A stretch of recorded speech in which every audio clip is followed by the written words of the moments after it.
안녕하세요. 치과의사 35년 차, 턱관절 장애를 20년 이상 치료하고 있는 치과의사 문영주입니다. 반갑습니다. 오늘은 좀 시청자분들에게 정말 중요한 정보를 좀 드리려고 하는데요. 네네. 원장님이 책으로도 쓰시고 논문도 여러 개 쓰신 턱관절 장애에 대한 얘기를 네. 좀 해보려고 해요. 턱관절 장애가 단순히 턱의 문제가 아닌 전신질환으로도 이어진다는 말씀을 하셨잖아요. 네네. 맞는 건가요? 턱관절은 우리 몸에서 뇌하고도 가까운 관절이기도 하고, 이 관절은 우리 몸의 코어 근육, 몸의 핵심 가운데 근육의 윗선이 턱관절이에요. 그래서 이 턱관절의 균형이 좋아지게 되면 다른 데도 좋아지는데요. 이 턱관절의 근육은 코어 근육하고 연결되어 있고 이게 발까지 가 있거든요. 그런데 코어 근육에 연결되면서 그 통로가 허리하고 관계되어 있는 근육도 이렇게 연결되어 있고 골반 이렇게 같이 가게 되어 있어요. 그래서 이 턱관절의 균형이 틀어지게 되면 자세가 틀어지게 되어 있어요. 그래서 이 자세의 문제,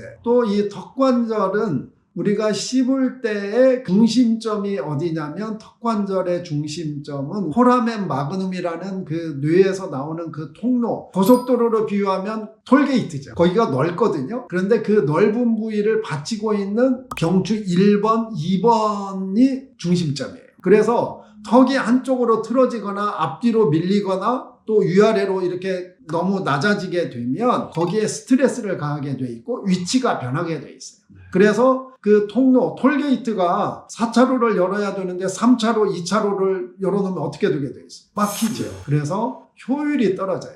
근데 그 통로는 특히 뇌척수액이라는 통로예요. 그래서 그 통로가 막히면 효율이 떨어지는데, 자동차로 비유를 하게 되면 엔진 오일의 그 양이 많이 줄게 되면 자동차 불나듯이 굉장히 안 좋게 되죠. 그래서 뇌척수액의 순환하고도 많이 관련이 있다. 그런데 요새는 뇌척수액의 순환이 치매하고도 관련이 있다 이러잖아요. 그래서 온몸하고 연결돼 있어요.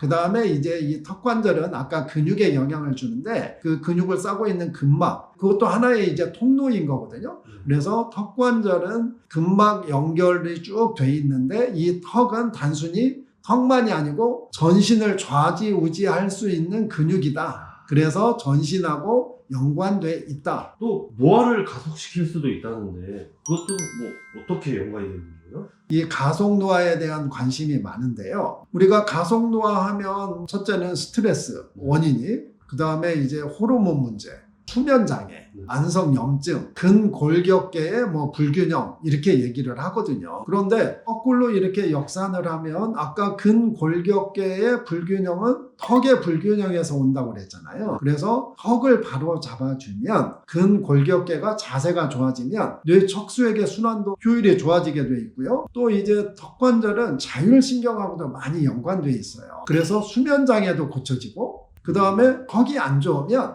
뇌에 나쁜 자극이 자꾸 가게 돼 있어요. 그렇기 때문에 뇌를 좋은 자극으로 유도를 해주면 호르몬이나 이런 데에도 조금은 좋은 쪽으로 가게 돼 있어요. 순환이 잘 되고 그렇게 되면 염증이나 이런 데에도 당연히 훨씬 방어를 잘해요. 그렇기 때문에 가속노화의 제일 키는 턱관절이 건강한가 아닌가에 달려 있어요.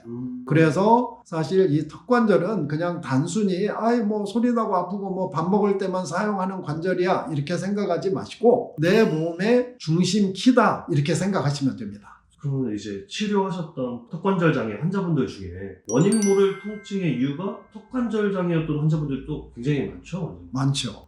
제일 가깝게는 턱관절은 바로 귀 앞에 있는 관절이거든요. 그래서 턱이 한쪽으로 뒤틀리면 이쪽으로 올리면서 귀를 자극하고요. 대개는 턱관절 장애가 생기면 턱뼈가 닿아서 뒤로 밀려요, 대부분은. 그러면 귀를 자꾸 자극해요. 그래서 이비인후과 가면 크게 문제는 없다는데 통증이나 뭔가 이상해 이런 사람들은 대개는 턱관절 장애. 그 다음에 눈이 뒤쪽으로 막 땡기고 나는 너무 심해 아니고 또 안구 건조증이 심해 이런 것도 원인이 턱관절 장애인 경우가 의외로 많아요. 물론 약물에 있는 원인인 경우도 있지만 대개는 턱관절 균형이 안 좋은 사람들이 그래요. 그 다음에 허리나 이런데 정형외과 가면 엑스레이 상에서는 크게 이 정도 안 아플 거라고 이렇게 얘기하시는데 본인은 막 너무 아파.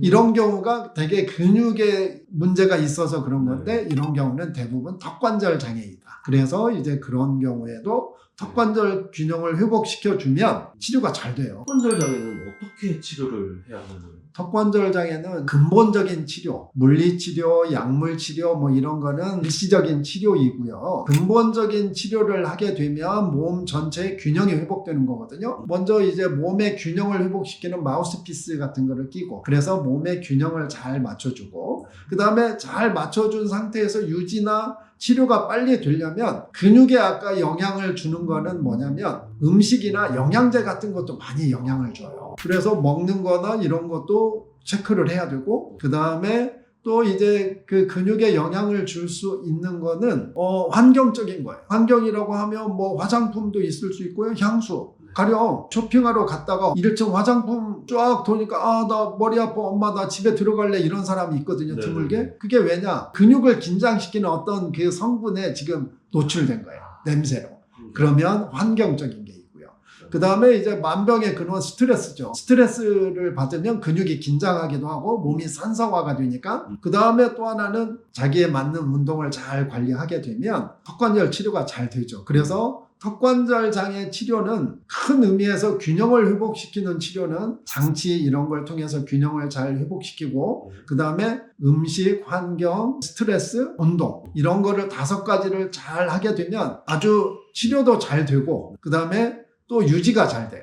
그래서 제가 펜타곤 5법칙이라고 했거든요. 그래서 턱관절 치료를 하려면 이 5가지를 다 생각해야 치료도 빨리 되고 또 유지 관리도 잘 되고 또 건강하게 아까 건강 수명도 늘릴 수 있다. 이렇게 되겠습니다.